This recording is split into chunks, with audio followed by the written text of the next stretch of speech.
Chamo-me Pablo Salgado e son técnico do Servicio de Podoloxía de Seragro. Levo aquí 10 anos casi exactos. Bueno, o que facemos é prestar un servicio de arreglo funcional de pezuñas ás ganaderías de vacún de leite, sobre todo. Pois pasamos cada 6 meses a facer un recorte funcional de todos os animais adultos das granxas e despois atendemos periódicamente as vacas coxas que van salindo no intervalo dese tempo. Temos explotacións as cales non hai prácticamente ningún tipo de problemas de vacas coxas e despois hai outras explotacións que, bueno, son máis frecuentes, según o manexo, as instalacións, pois eso todo vai variando, hai de todo.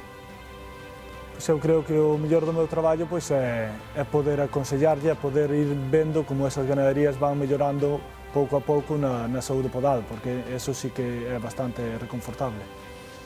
Eu, a pesar da época que estamos vivindo, eu creo que o vexo ben. Eu vexo ben, vamos. Eu creo que pouco a pouco o sector irá tirando para arriba e creo que pouco a pouco esta crisis nos vai a facer máis e máis profesionales. Eu creo que o sector vai a salir moi fortalecido desta crisis.